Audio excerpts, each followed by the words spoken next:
Thank you for coming. I would like to start first with a prayer. Dear Heavenly Father, thank you for teaching me that it is often through the most painful parts of your teaching that we learn the most, and it is often in those times that it's difficult to see the lessons that you have for us. Thank you for using these stories that we are about to tell as your favor to help awaken our hearts. Amen. Well, thank you again for coming, and I am very excited to share with you my 2-year story of 3 years almost now, actually, of going back and forth to Haiti and why did I do this. There is a new story each time I go to Haiti, and there's been almost 10 times that I've gone now, and I think the tapestry of each visit becomes another lesson, another layer of what God's plan is, but also what I was never planning on learning, and what God laughed at me for, saying there's a bigger picture here. So I use this slide to demonstrate the look on my face when my husband said, "Honey, I think we need to go to Haiti." I'm born and raised in South Dakota. I had no interest in going to Haiti. I kind of looked at him like that, thinking there's absolutely nothing in my heart that says go to Haiti. I've got other plans and other ideas for my life, and I was not interested at all. It's about those times where I like being married, so I went to Haiti. Some of the discussions I had with Chad at the time where I have this great life. I have 3 beautiful kids. You can hardly find something that I needed to go to Haiti like a cat needed 2 tails. I didn't have any interest in it. This was our lake cabin at the time, which was a $1 million lake cabin. I had plenty of places to escape. Haiti seemed like another distraction. Why would I want to do that? I drove a fancy car. I had all kinds of toys. I couldn't understand why I'd want to get things messy by going to Haiti, that this wasn't in my plan. And there was a few moments of strife in my marriage at the time, that my husband's drive and mine weren't in sync. People would ask what I did for a living. I was very happy to tell them my title. Here's what I did. This is my identity. And my husband had gone through a transition, and we had moved back to Sioux Falls and left his major career that was in Utah, and now the career focuses were on me. And whenever someone would ask him, "What do you do for a living?" I had a tough time when the gap of silence was something he relished in, and I needed a label. That time where it doesn't matter that his history of being an unbelievable teacher for me, that having a commitment to his faith was something he had gone through the year before, and I wasn't really ready for that. I wasn't interested. I was doing Sunday school and the checklist of things that you're supposed to do. But I wasn't interested in changing any of the labels. I wanted the outside world to look just right. And so when the silence would go, "Well, Chad, what do you do?" I mean, I think I could make it like 10 seconds before I would blurt something out. I couldn't hang out without him having a label. And I think sometimes that's what our earthly things show us. And then I ended up in Haiti. Because I wanted to be married, I went, and it blew my mind. I could see something that was in front of me, but it looked like a picture. It couldn't be real. I couldn't find the place in my mind to file it. It was so extreme. And I wanted to run home. I wanted to say, "Oh, I told you this was a bad idea, Chad. Let's go. I'm done. When I first was going, I didn't even tell them I was a doctor because I thought, oh, I can take care of people with a computer, and if I need to look something up, and I don't know anything about Haiti. Yeah, they'd had an earthquake. It wasn't in my plan. I saw poverty that I didn't know existed. And we live in South Dakota, where 4 of the 10 poorest counties are in South Dakota. Of the top 10, we have 6 of the top 10 poorest counties in South Dakota for the United States. And I lived miles from one my whole life. I'd never seen this. That when I said yes to Haiti, I had to look up where it was. I was shocked to find that it's so close to the United States, that it's in a land of unbelievable beauty. People take vacations there. They'd said the words before. I'd never taken time to look it up, but I could see all these gorgeous places to go. And I was going to Haiti, the poorest country in the Western Hemisphere, the most likely place to get kidnapped. I could tell him every statistic about why we shouldn't be going. And my husband is really good at finding things to write a statement and then just put it somewhere where I have to keep reading it. So one of the themes that happened around when we first went to Haiti was, he said, living like a millionaire requires doing interesting things, not just owning enviable things. And I must have read that 100 times. And I would tell myself, I do interesting things. I do interesting things. And of course, they were on my checklist, and they were right where they belonged. They were right where I wanted them. And I stopped looking. I'm fine. I'm fine.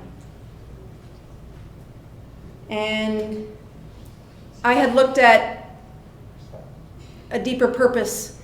I had read books, A Purpose-Driven Life. I had read things that really my husband was asking me to read. And I couldn't find the time to change the things I knew I needed to change. That someday was turning into the word never. Someday I'll do that. And I should be putting the word never. I'll never do that. Because that's what that meant. And as I unpacked Haiti, the first trip was out of my mind. We landed 3 months after the earthquake. I'd never been to a third world country. I didn't know the smell of what I was smelling was the stench of dead bodies. I didn't know that till the second time I went back.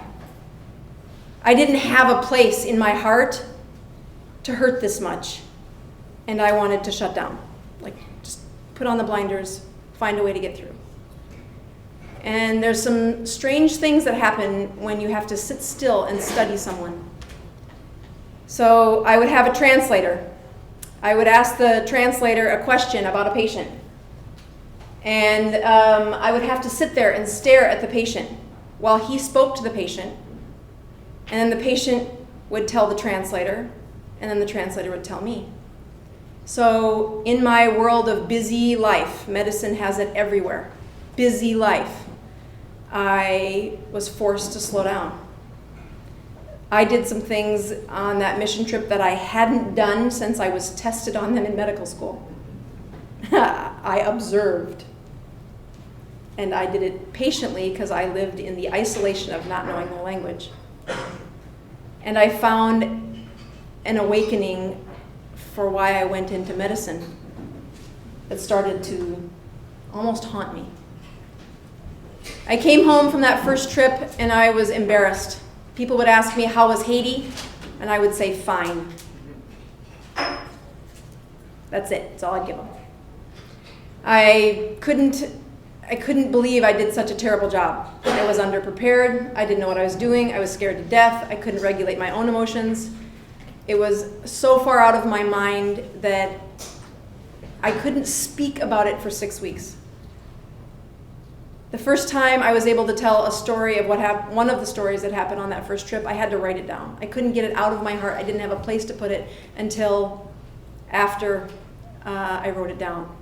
And then the way I could tell it is I could read it. And I am a hog farmer's daughter. I can tell stories. It was after that that I started a nonprofit. And part of this was because I knew something had awakened in me, and I didn't know how to use it. I didn't have words for it. I didn't know how to tell people about it. But there was a horrible disdain I had for nonprofits as well. I thought they wasted money. I thought a whole bunch of their money went to the corporate part of managing them all. And I could see that when we were in Haiti the first time, there was a lot of ways. If you gave $200 to somebody to start a business, you didn't change the life for one person, you changed it for multiple layers around them. You started a microeconomy. That the second time I went back, actually before the second time I went back, I had a couple of prayers that I kept saying. I had accomplished a lot of things. I was a physician. I was never supposed to go to college. If you look at lineage, I was destined to be on a farm. That's what my heritage was telling me.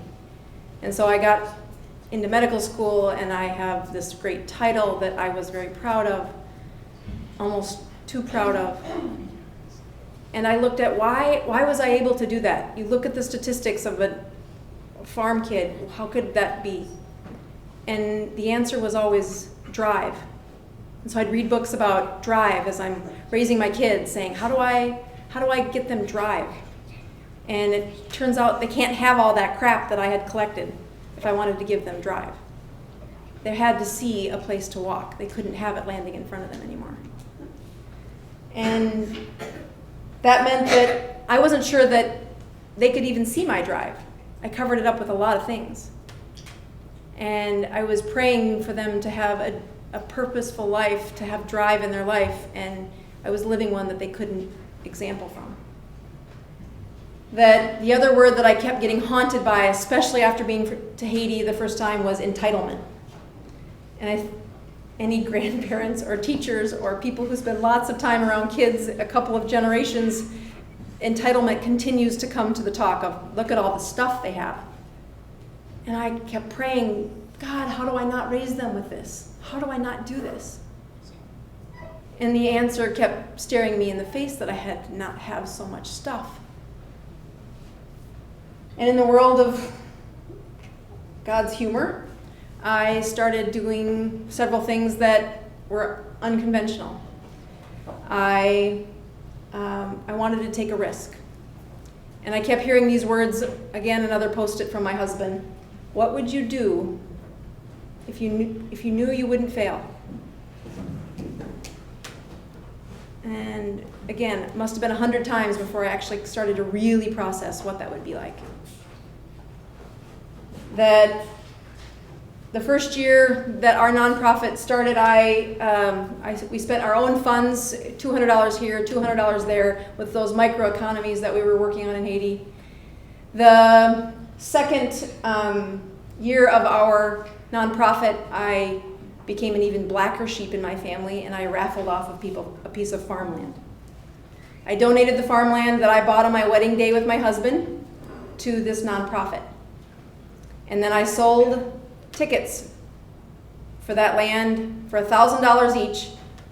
And after I sold 500 of them, we drew a winner, and they got the land. And it was an unbelievably life-changing event for that South Dakotan who had had some bad luck, who had had some accidents, who was doing everything in his power to be what his family had asked for, but needed a help.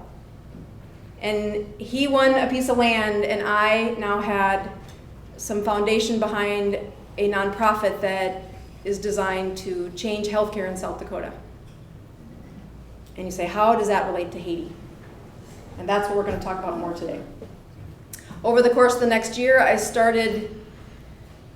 needed God's help with this. I started getting rid of things. The lake cabin was sold in February of last year. The boats were sold. All the cars have been sold. This was the house that we lived in that I paid cash for when I moved in, because that's what hog farmers' daughters do. They save. You don't have debt. And by opening up the floodgates inside a nonprofit, you can't believe how many times the money can go in a way that when you start being generous and you stop counting, it's unbelievable how much those funds have done for other people. And the pain got even worse. November 1st, my family and I moved into an RV. And I think of the first Post-it note my husband put in this facility to teach me something was a quote by Benjamin Franklin, or a story actually by Benjamin Franklin.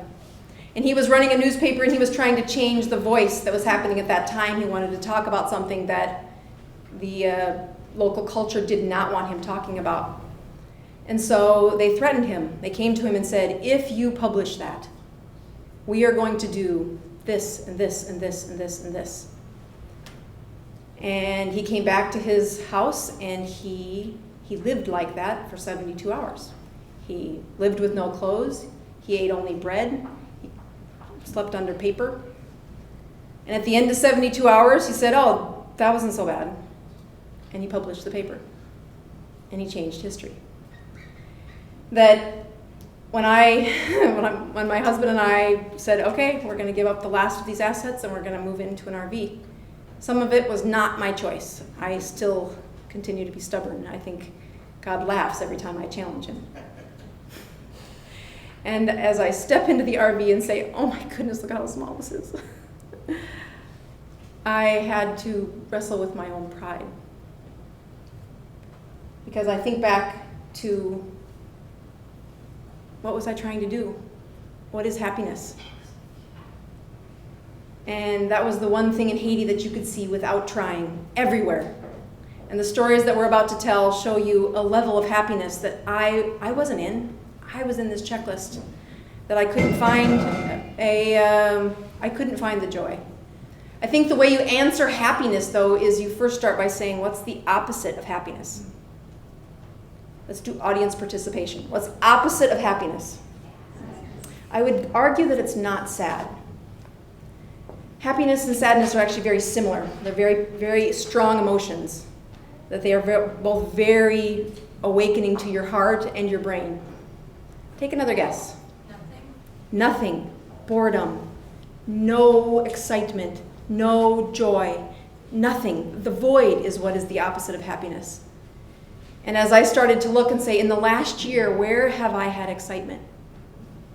And every time I looked, it was Haiti.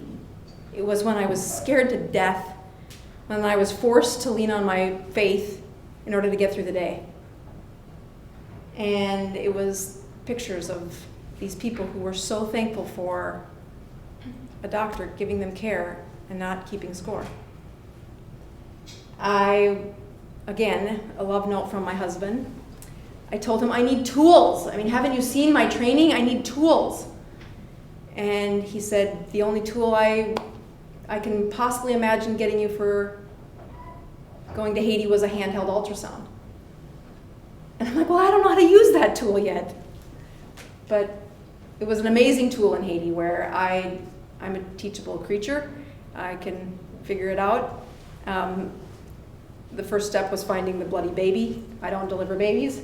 And as soon as the ultrasounds came out in Haiti, you would have a mile, 4 blocks long about let me see my baby. Just like Americans. I did take medicine back to some basics. That I had my tools. I observed.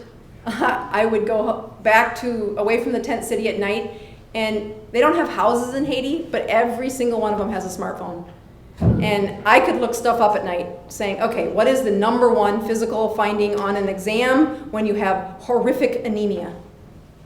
And I didn't know. I didn't have to use that. I could order a blood test in America. I'd never had to use that skill. So I was pushing my limits, but it was exciting. It was scary, but it was exciting. I had to get curious, which is the whole mission behind medicine, was we have been curious to try and find answers. This man is had an infection for over 6 months, and his infection was trapped under his skin and kept just oozing out with this very thick material.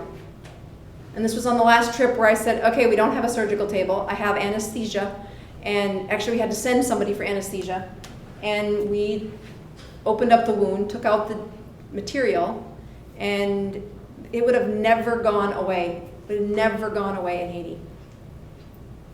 And it's those moments where I remembered that I had a calling, that my drive started when one of my favorite medical school questions where I was being interviewed, and one of the sternest interview people was who I drew. Very stoic, you'd think he was military, and we nicknamed him Hitler. He was so stern. And I drew him for my interview. And the first question he asks me, or maybe it was third or fourth, was, why do you want to be a doctor? And I thought about help people, and I couldn't stop myself from saying, because I don't want to be a hog farmer's daughter forever. I wanted off the farm. And now I've spent 20 years trying to get back to the farm, so there's life for you again. The first trip, I like to point out some of my horrible mistakes. The earthquake had happened. I researched for like 4 days beforehand when I decided I couldn't hide me being a doctor while I was there anymore, that there were worms. Worms were a huge issue.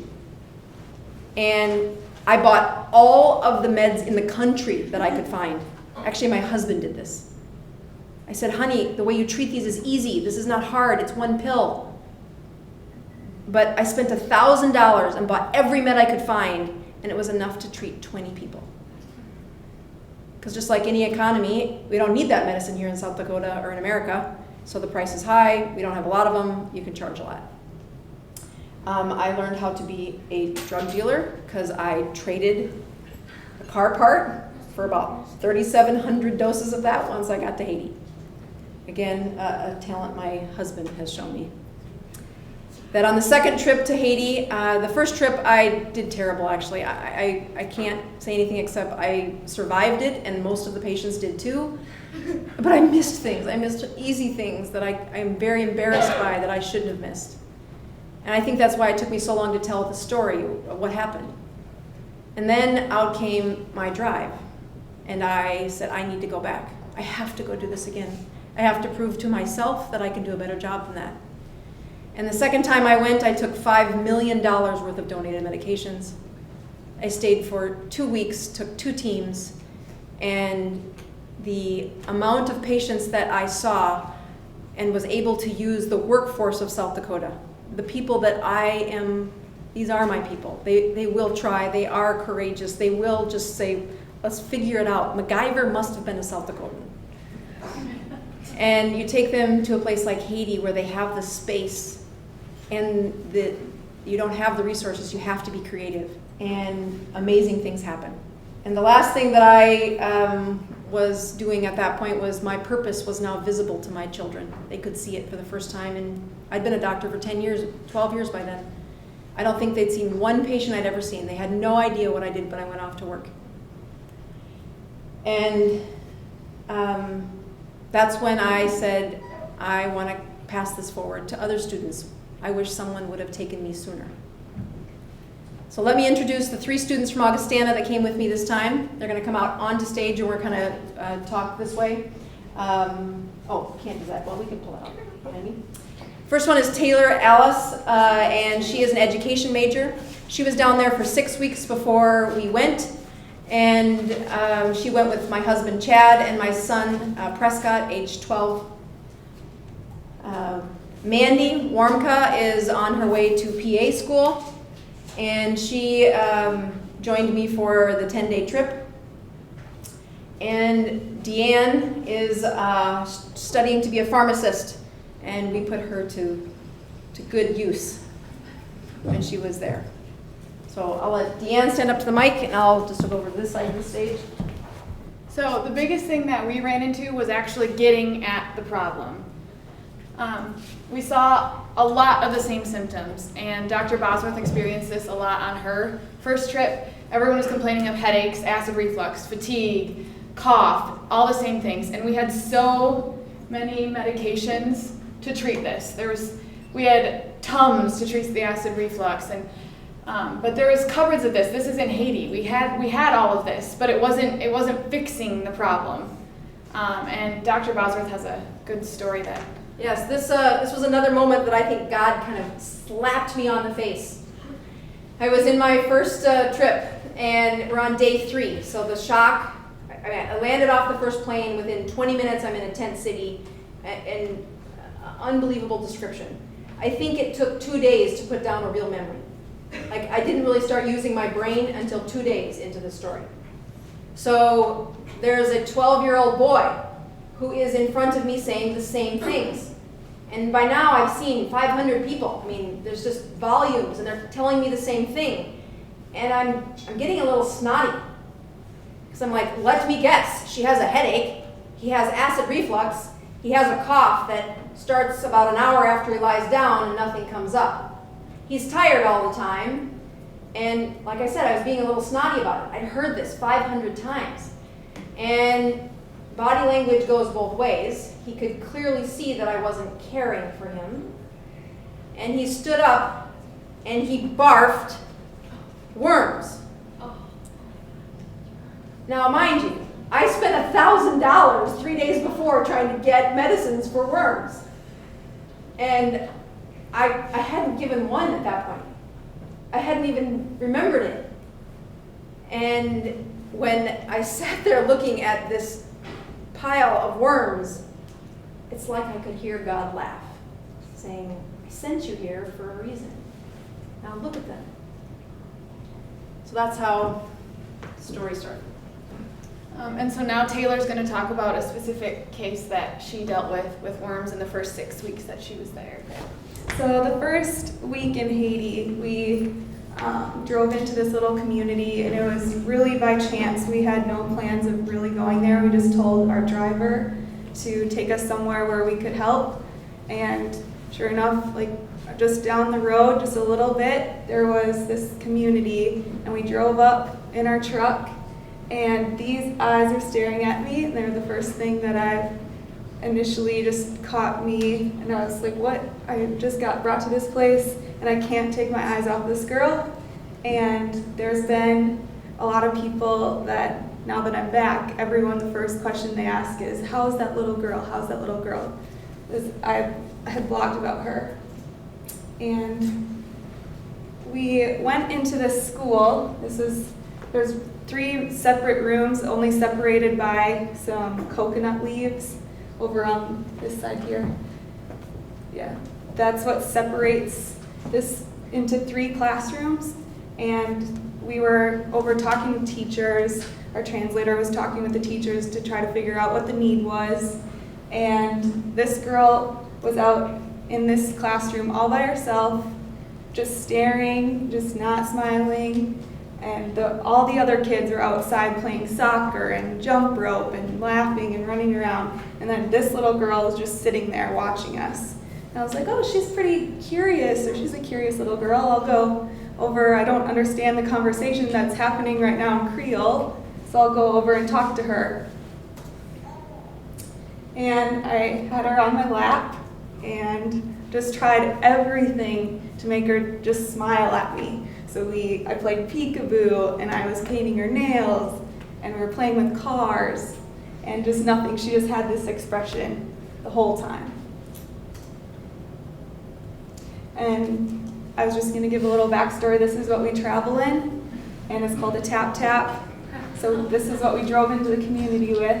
And these are kind of like a Haiti version of a taxi.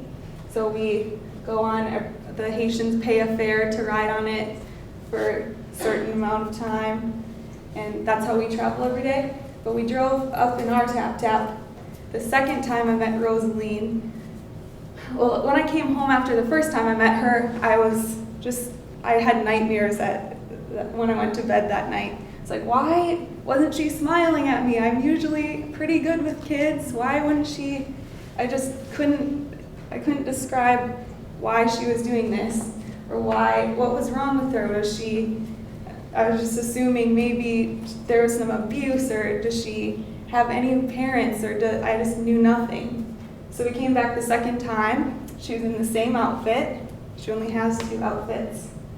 And we brought her into the tap. She sat on my lap again. And this time I could feel her recognize me, and she was holding on to me, and she fell asleep in my lap. And she really, really touched me. And we learned more about her story there. I started asking some questions, and this is the grandpa, who they call him, or that's what he goes by. He's the pastor of the community, and he took her in after her parents both died in the earthquake. And judging by her age, she probably is about 3 or so. Probably just born right before the And earthquake. the earthquake was 3 years ago, so we're just assuming she probably was really, really small when her parents both died. And what happened with after the earthquake, dust went everywhere, and there was the parasites in the dust. And so I started connecting the dots after I got her story and kind of learned what time she was born, why it would kind of make sense that all these parasites were in the dust. She had a really weak immune system just as an infant. After the earthquake, there probably wasn't much food for her to eat. Like, I had no clue, but she had no parents. And then I saw her belly. That's another, we had a picture before of kids with a really big belly, and that's a side. Yeah, that's okay. That's a side effect of the worms, is that they're malnourished in the rest of their body. So her legs are super skinny and her arms don't have much meat on them, but her belly is big because that's where the worms take the nutrients. Mm-hmm. And then I wasn't just seeing it in Rosaline, saw it in every kid. So this girl and this, there's a classic example. And this girl, it's coming out of her dress even. And this little girl. And this little boy. It's just everywhere. And I was just thinking, how didn't I see this before? And just started learning about it and started this. So then Taylor came up with the idea of a fundraiser called Parasites Suck. And then together with myself and Deanne, we raised over $1,000 online. And then talking with our family and friends, we raised over $2,000 for to buy parasite medication. And to treat parasites, to treat just this one child, costs $10. And to us, that doesn't seem like very much money. It's just pocket change. But in Haiti, the average income is less than $2 a day. And the worms isn't the first thing, or treating the worms isn't the first thing. They want food, they have more basic needs than treating the worms. So they needed somebody to come and help, somebody to bring the medication. So then we got to put the medication into action. And it wasn't just, it was babies, it was toddlers, and like Stanley. And we just, it was just one pill, and they had to chew it. We had to watch them chew and swallow it. And like Taylor and Dr. Bosworth were saying, they speak Creole, so it's not English, so it was kind of hard to tell them, and they were kind of nervous when we told them that we were going to treat them. But we were able to communicate, like Krasil is chew in Creole, so we just tell them that. And they were a little bit scared because it's these white people coming in and telling them what to do. And they weren't really sure, but they knew that they weren't going to get help unless we were there. They knew that they had to trust us because they didn't have any other option. Most of them didn't have parents, so they had to trust us, even when the medication didn't taste very good.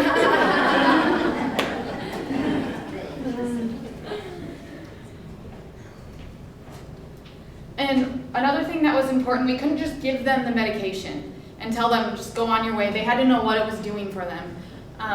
The parasites live in their stomach, and they eat their food. And in Haiti, when you might get one meal a day, you need all those nutrients from that one meal, and the worms are taking that from the kids, so it's giving them headaches, it's getting them dizzy, it's slowing down their development so they can't learn. So by treating them and telling them what it was doing, we could tell them that they were going to start to feel better, and things were going to get better, and school was going to get easier. And so it was important to tell them the whole story. Medicine here is a lot about the diagnosis and not really explaining what it all means and the impact that it's going to have.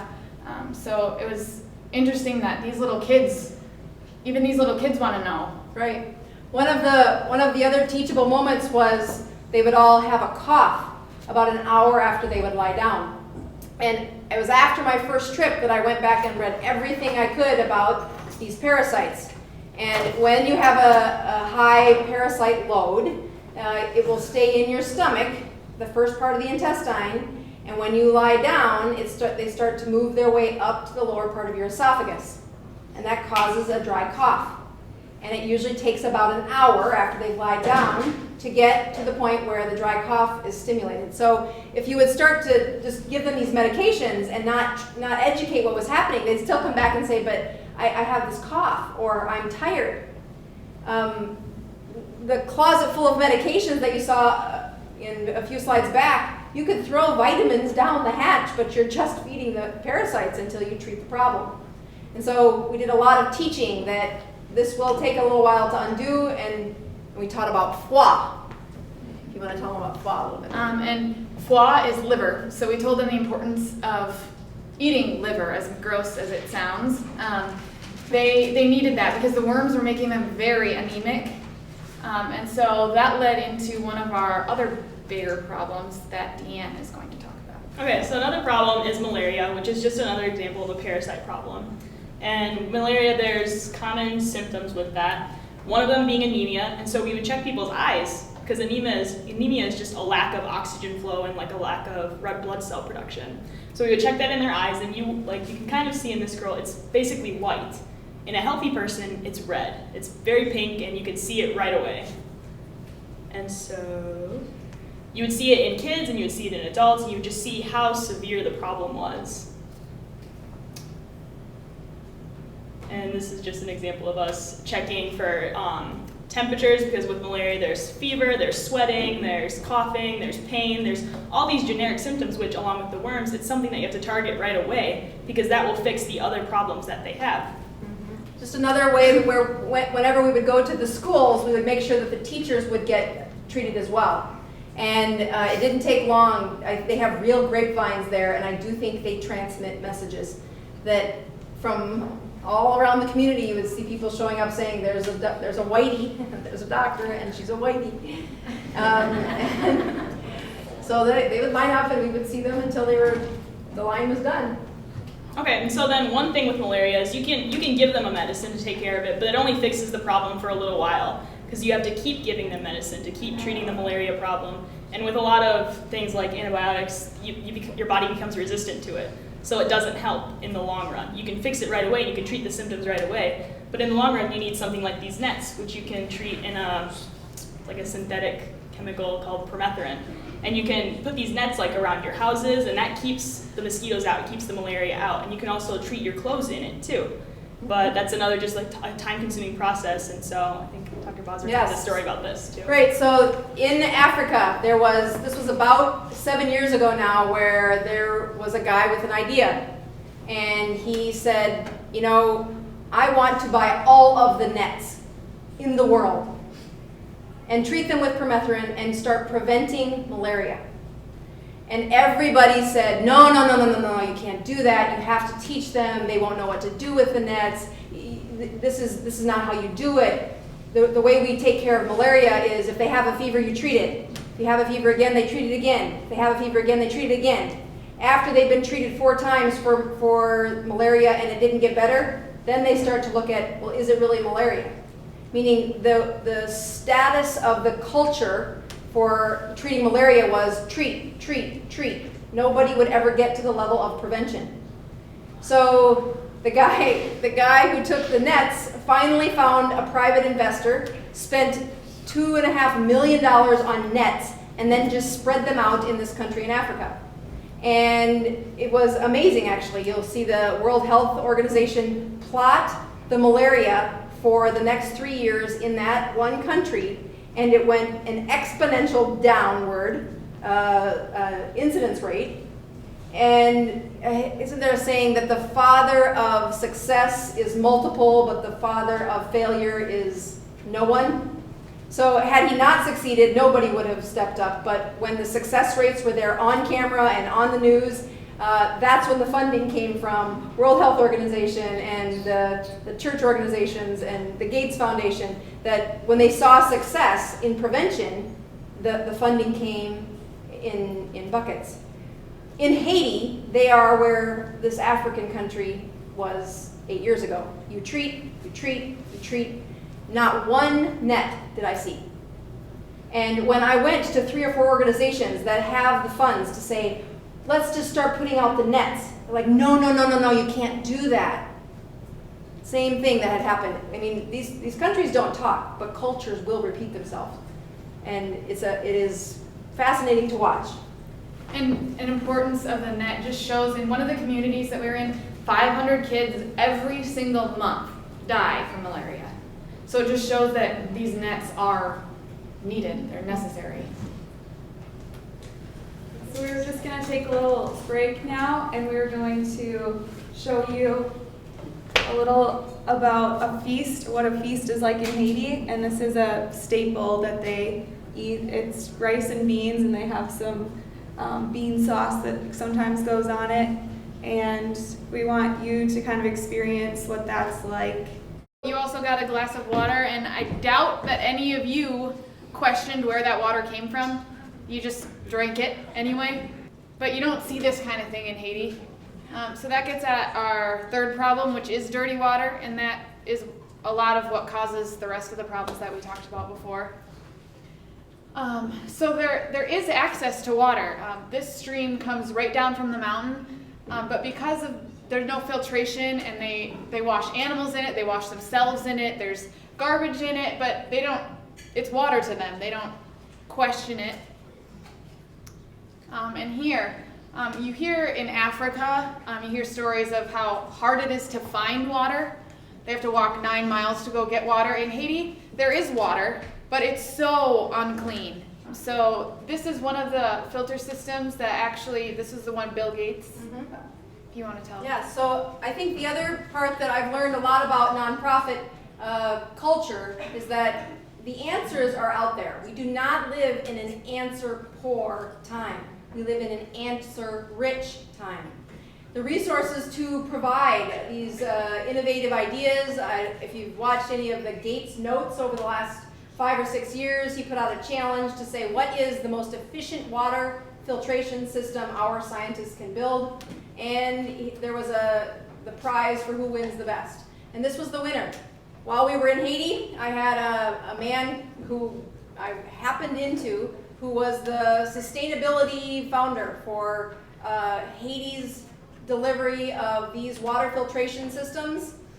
One is put forth by the Gates Foundation, and they partner with Cisco, who does the solar panel to power the filtration system.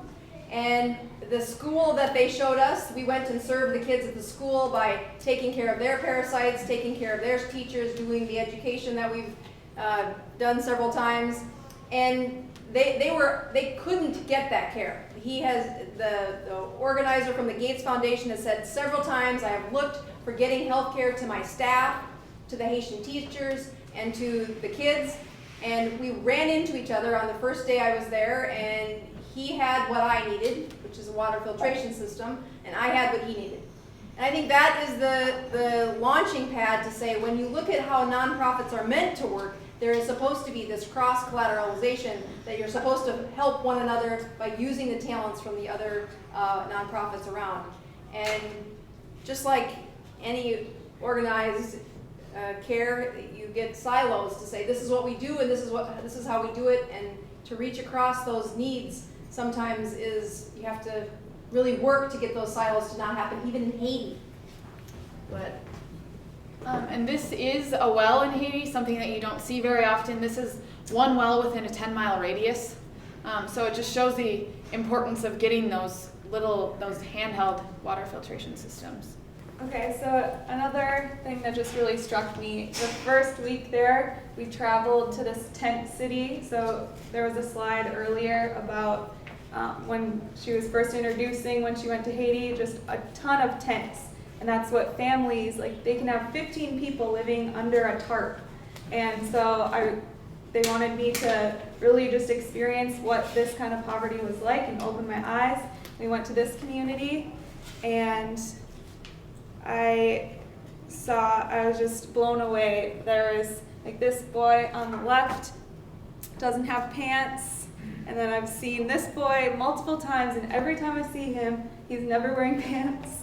And this boy, this was one of the saddest pictures that I took there, just playing in the dirt with a plastic spoon. And again, just images like this just struck me, and it's just really hard to process that in your mind before actually seeing this boy right in front of you playing in the dirt. And again, that's how you get parasites, or these, they need that education of how do you prevent this. And another really big thing that really kind of hit home, and to all of us, we all experienced this in our last trip, and it's boys like these that don't have enough money to provide, or their families don't have enough money for them to go to school anymore, so they drop out and then work for just wherever they are needed. And so boys like this and boys like him, we all met these boys at the goat market when we were buying some goats, and we'd ask them, so what's your name? And some of them couldn't even tell us what their name was because they said, I don't know. Or how old are you? They don't know. And just having those conversations with these boys that aren't in school, don't know their names, don't know how old they are, just really eye-opening. And you think about everyone here has access to school, and no one's telling you to drop out to go work for the farm anymore. But all of these boys are an example of that, and only about half of the kids in Haiti can get to a secondary school, and it's even more with boys because they are expected to go work.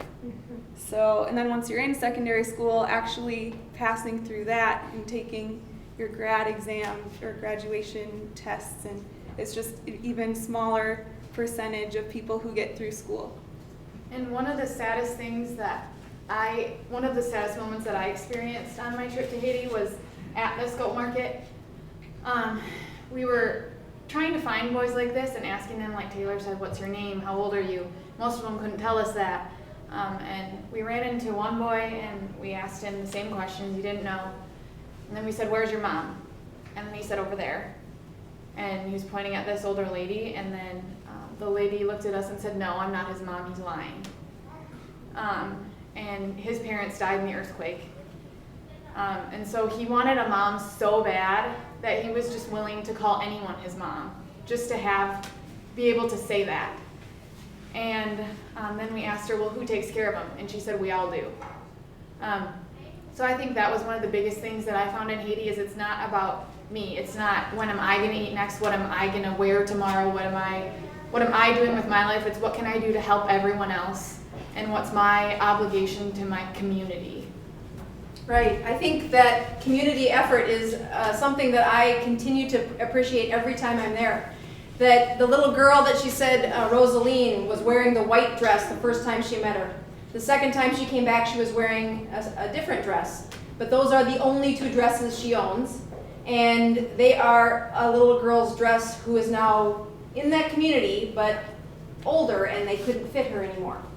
And so you look at, the clothes that she says it's not there. It's not that that's the only one in the community. It's a flattening effect where when one family doesn't have one, the other families come and take and share. It's unlike what you see in our world, where you go to my closet alone, and even in an RV I have plenty of clothing. And it does make you stop and pause to say, there's plenty of the world that gets away with two outfits of clothing. And that sense of community is something I continue to get more and more hungry for every time I go to Haiti, reminded what it really feels like to be part of a community. And those tent cities are just a great example of it. Everyone living really, really close to each other, having 15 people live under a tarp, and then right next to it, another 15 people living under a tarp, and right next to it, it just goes on forever. And there's just those communities that are so strong, and they just rely on each other and are all connected and all share things. So just thinking about 50% of people can't even go to secondary school, or that's such a huge problem. You just, I don't know, there's just a lot that couldn't be done there. And so these 12-year-old-ish age boys can't go to school. And where is Prescott now? I thought he was just there. But this is Prescott, and he's also a 12-year-old boy.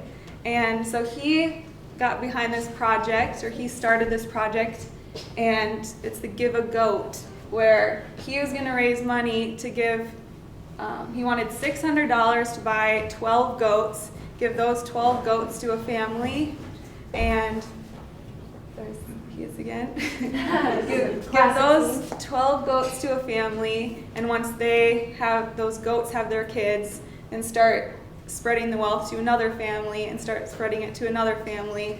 So a 12-year-old boy can raise money to send another 12-year-old boy to school. And it's this really cool idea that if you just get people behind it, it can work and it can be sustainable, and not just throwing money at someone for a little bit, or just giving some clothes to some kids. It's let's make an income and make it so that the whole community is affected by it or helped by it.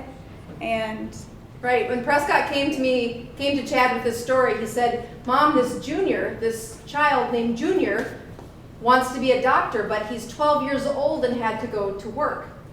He's never going to be a doctor if he doesn't go stay in school. And as per being in the nonprofit world for the last several years, instantly I think of, yes, you can give him money to go to school this year, but how is that sustainable? And so Chad and Prescott walked around this community and said, if we buy 12 goats, and then the family who gets the goats can keep the goats for the babies and for the milk as long as the child is in school. So that the money from the child was going to raise by doing some of those little jobs at the market is now replaced by what the goat productivity will be, and the child is in school. So multiple checkpoints for improving that family, as well as it is sustainable. Goats are everywhere in Haiti. yeah. And so that's just what he did. He raised, has it probably jumped since this screenshot, but he raised over his goal, which was $600, so we got to even buy more than 12 goats. And that's just what we did. We went to the goat market. This is our driver negotiating the goat prices for us. We found halfway through our trip that he's this goat expert. So it was really, we didn't find that out till way too late, but he was just analyzing them, telling us which ones were the best goats and which ones were the pregnant ones that we could get more use out of. And so we went to the goat market, and this kid in the middle, his name is Junior, and this is where the idea started from. And this is his family, and they are the first ones to get their disbursement of goats. So it's pretty cool. There's Prescott there.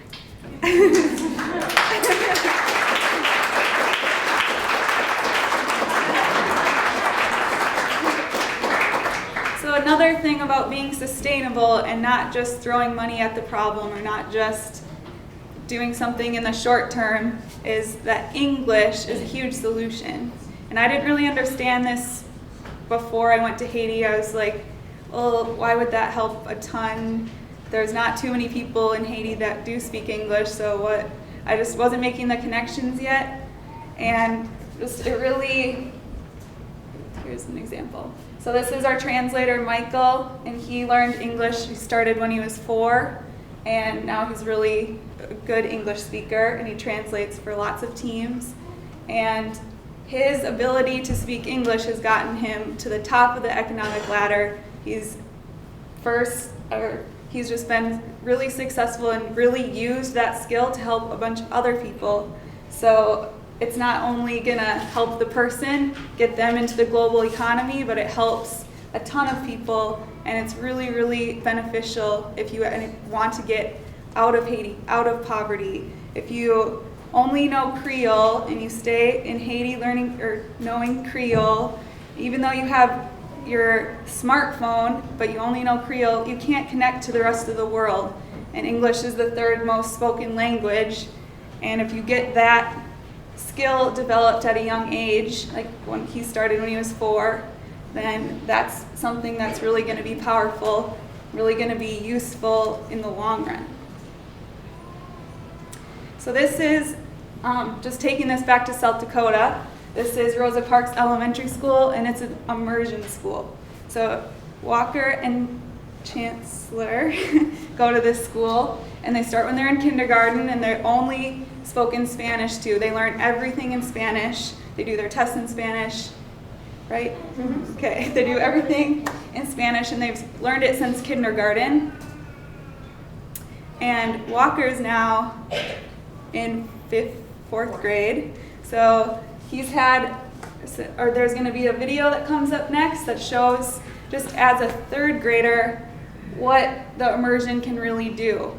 And do you want to give the backstory? I'll unpack that story. So the first time I went to Haiti, and again, the most valuable person on the team was the person who could speak English.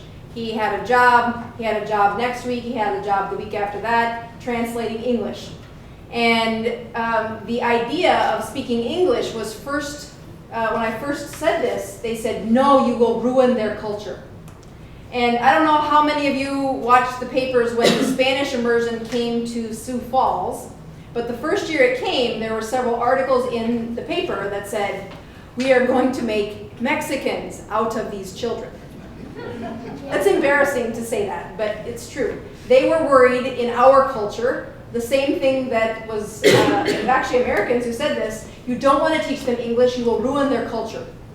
And that's not true. My son is just as much a part of the culture of America, but he is more talented than I am. He helped save the day.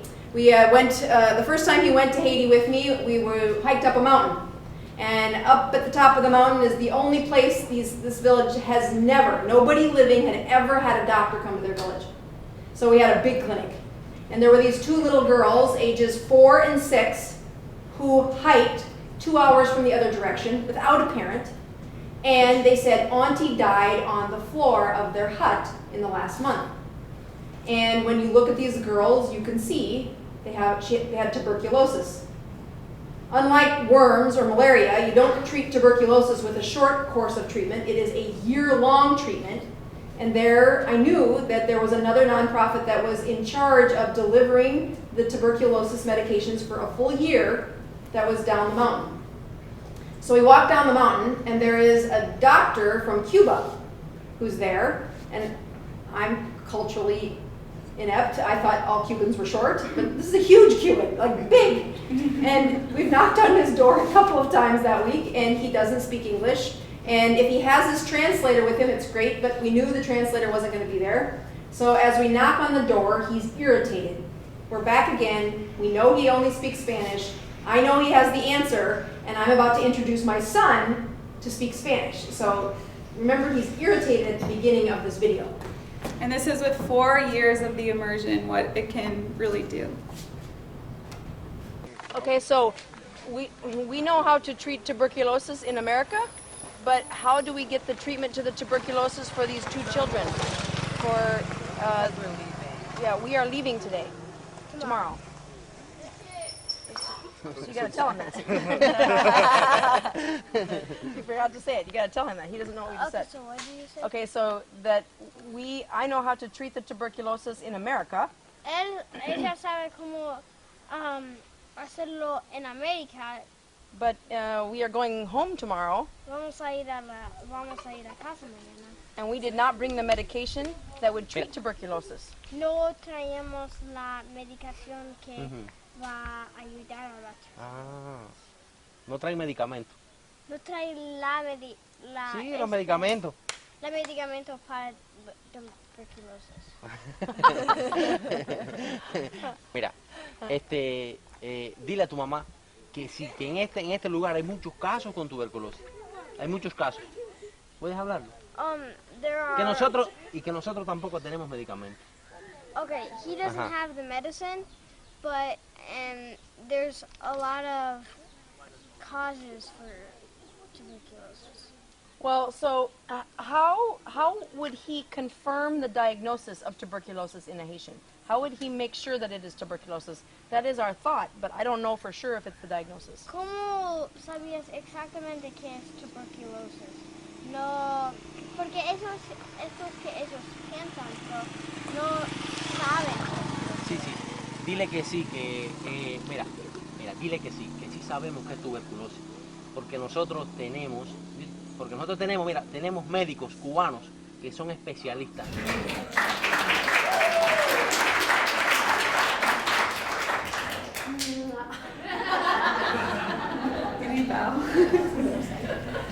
That's kind of what we want to do in Haiti is start this immersion school, start it when they're young, teach them only English or speak to them only in English, teaching them all the subjects. So not just going to an English class in the day, it's going, everything you learn in school is taught to you in English, but you still have your own culture. We're not taking away the culture or their Creole or their accent or anything, but we're giving them the tools to really be in the global economy and jump to the top of the economic ladder.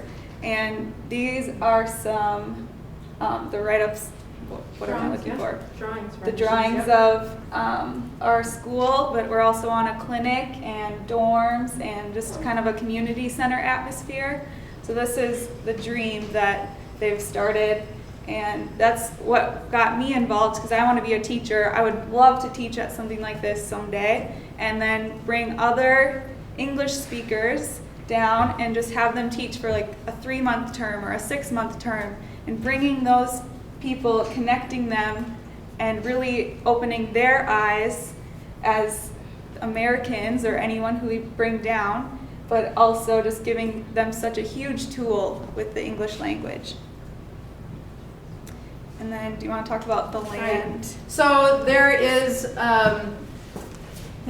there's a great prayer that I prayed. We're going to come back to this in just a second. So last year in November, I don't know how many of you know some of the other parts of my life where I was not listening very well to God as He took away a whole bunch of my earthly things, and I didn't like it very much. I thought it was very hard. And somewhere after I entered the RV, I think it was about week 4, my husband and sons were in Haiti, and I was supposed to be there with medical students doing a mission trip. But instead, I was in front of a medical board saying, no, I didn't break the rules. I really followed them quite well. And I was frustrated. I had taken this servant's heart. I had given away a lot of the things that got in the way of me serving, and I just couldn't find the joy that I was expecting at that point. And at the time where I was in front of a judgment panel, in Haiti, there was a ceremony going on by a Haitian governor, essentially, and he was gifting 20 acres of beachfront land to this doctor who's come down with her students and done more for my community than I've seen in my lifetime. The word gifting is the part that I couldn't believe it. And I didn't know this was going on. I'm here without my family. They're in Haiti where I wanted to be, and I'm doing something I didn't want to do. I didn't want to have to fight that fight. And I had a good friend, and his name's Dr. Ron. And he came into my life during this pain, and I went to him for counsel. And he said, I want to do something with you.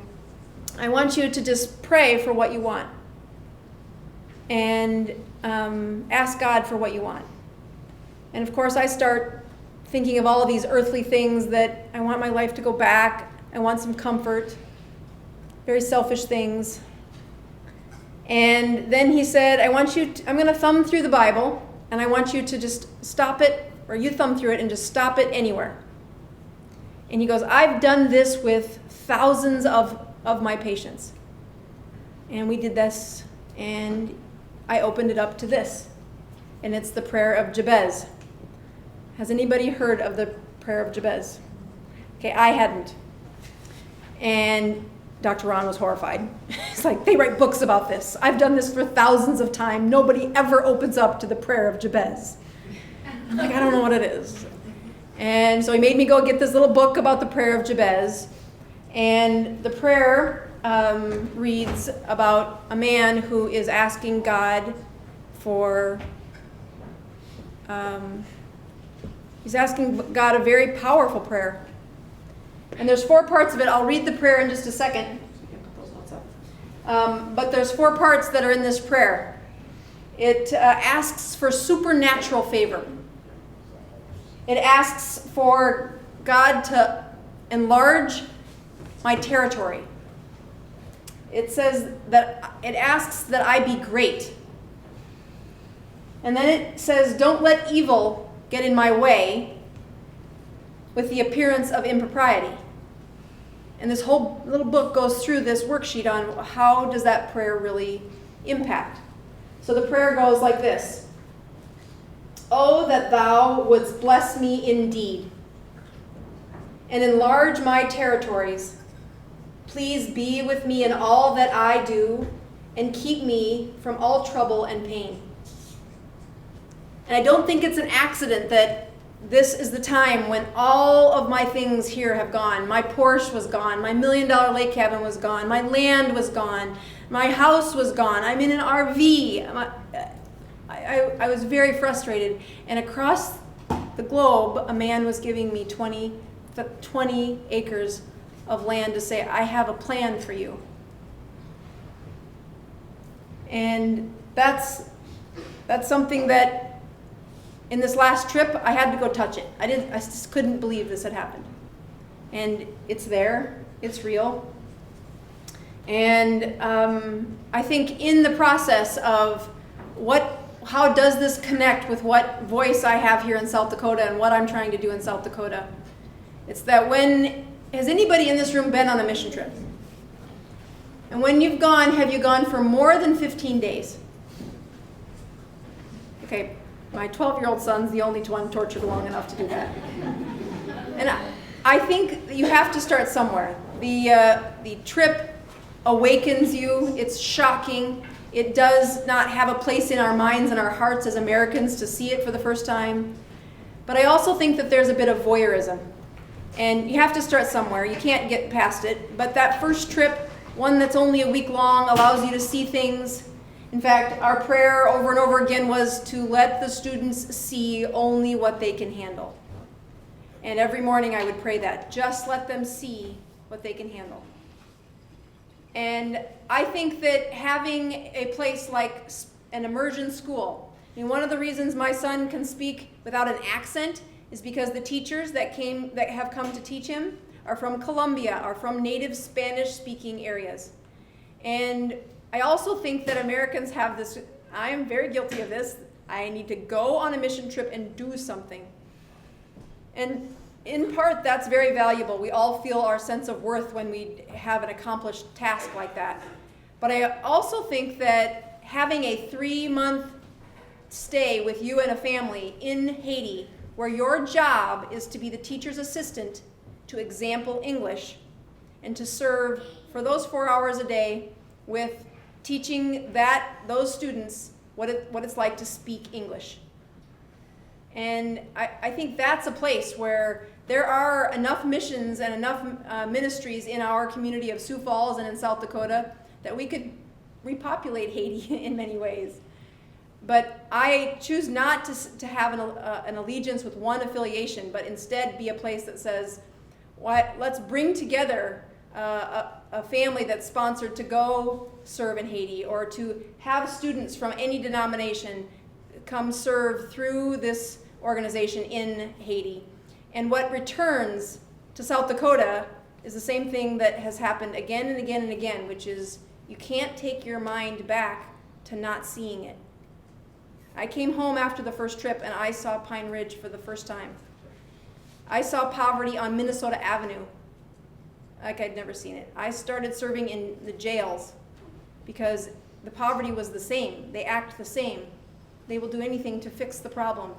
And I grew up with the labels that are in our culture, that I couldn't see it as a label, I saw it as truth until I stepped out of it and stepped back into it.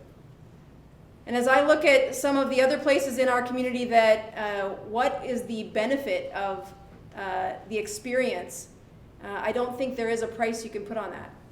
And it is something that as I take students over and over again, I'll get a letter 6 months later or a year later that the experience did something that you can't realize until time has passed. And I think that's true for a lot of things that shock us. We can see it, but can't really experience it until time has passed. And as some of the common questions that I get are, who should come? I don't know anything about medicine. And that's the reason I take students. They don't know anything about medicine either. This is brand new to them. What they do have is courage.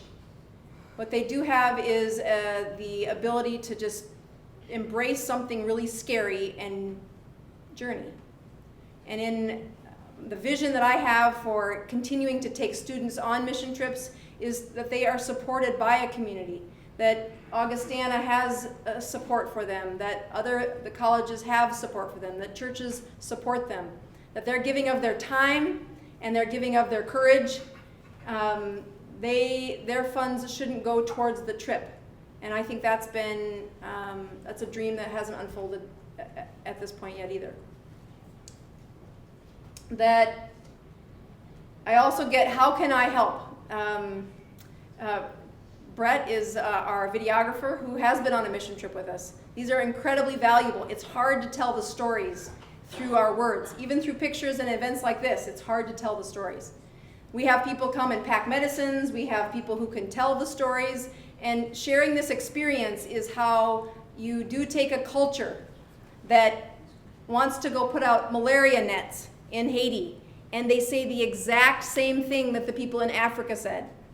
There's a reason that happens, and the way you break through that is you tell a story about what happened in one culture to break it in this one. And I think that's the purpose of what Haiti does for South Dakota, is that we have stuck things in our community, and we can't see them until we step out of ourselves, maybe with a little bit of mind-blowing, and then step back in to try and tackle our own problems because we could see them in another parallel universe. This is our website, Meaningful Missions, and I will leave it here. That sometimes the best parts of these talks is to answer your questions. That I want this mission to continue. I have put a lot of effort into having a nonprofit where the funds do go directly to the people. The first year, our organization had a donation of $15,000, cash donation. That year, I spent $67,000 just on plane tickets alone. That I think when a nonprofit doesn't have the waste that's found in a lot of the support for its structure, but instead the funds go directly to the kids. We have pictures of every single kid we've given that worming medicine to. The funds that go through and are raised for worming medications like the ones they did, we have names and the pictures for who we treat. That there is no waste. And I think that's how a nonprofit is supposed to work. That I would challenge you, like my husband challenged me, that I always said I would do it someday. And what should have been in that someday was the word never. And if it wasn't for him pushing and pulling me, I would have still be saying someday, when my life fits, and when I have all these little things tucked in, I'll do something brave and courageous. So I want to say thank you.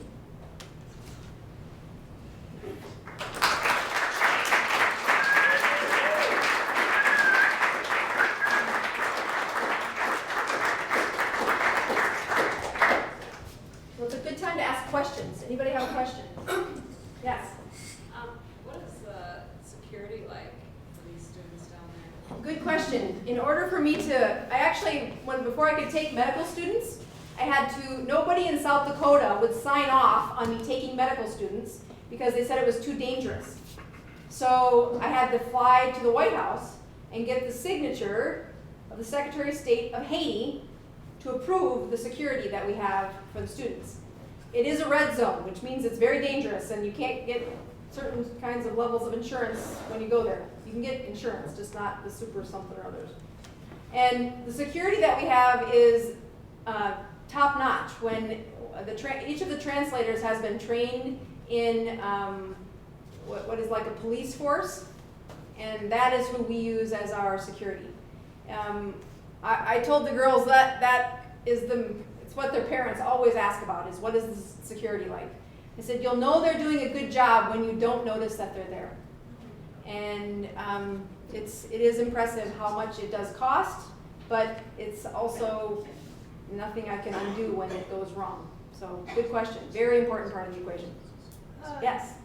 I'm hoping to become a missionary in Europe sometime. How much does it generally cost to do a missionary trip? You know, the missionary trips range depending on how long you're there and what you're going to spend. Security is one of our highest budgets for how well we can secure the group. In fact, the lower the number in the group, the more it costs us to secure. It's easier to secure a bigger group. Is that silly or what? That's backwards, yes. But the funds are it is one of those places where when you have a team of people that can go, we make sure that we leverage the relationships, that when I can trade my medical care for getting water supplies, you use those types of relationships as a fulcrum to leverage and make what the resources are there. You don't need to bring all of the things that people say, let's get water filtration, let's get solar panels. No, take a trade there that you can leverage, and your money goes much further. It's still the outcome you want. It's just not traded in dollars. Good We question. need a lot more people like you who want to help. You've got a great vision. You don't get to ask questions yet. But I have one question. Where do you guys like stay and sleep and like eat and all the daily living stuff? The daily living stuff, very good question. We've done it in, So let Brett answer that question. yeah, Brett, where did we stay? We stayed, I think the first day we stayed in a brick building with, they had a door, and it had metal gates for windows, like the chipping wire windows, but it also had a retaining wall that overlooked, I think it was the ocean. So you could sit, when you walk out of your brick building that you're sleeping in, there's bugs and stuff, and you wake up and have coffee, sitting watching the sun coming up over the ocean. It was a beautiful place. Yeah, it was. Yeah, with the broken satellite. Yeah. So each time we've gone, there's different locations about where we stay. That when there is a smaller group, again, it's much harder to secure it, and so we'll do more creative things when we have a smaller group. But there's often churches that will let us stay if we've been in this community now so much that we know several locations depending on the size of the group will be depending on where we stay. And if it unfolds greatly, we'll be putting up tents on our land the next time around. Yay. Yeah. Do you worry about your water then? Yeah, I haven't figured that out. I hope there's a well we can put on the land. I mean, the water table is not very deep in Haiti, so you actually can dig a well yourself. Yeah. That's something I haven't thought about, so. It'd be a good exercise. Good exercise. One question about today. Why'd you put leaves in the food? That's basil, that's a flavor. Apparently they don't use that in Haiti. Prescott's been in Haiti for 8 weeks. He just got home at midnight last night, so yes. I think it was famous. Any other questions? Well, I'll be around if you want to come up and ask. Thank you. Thank you.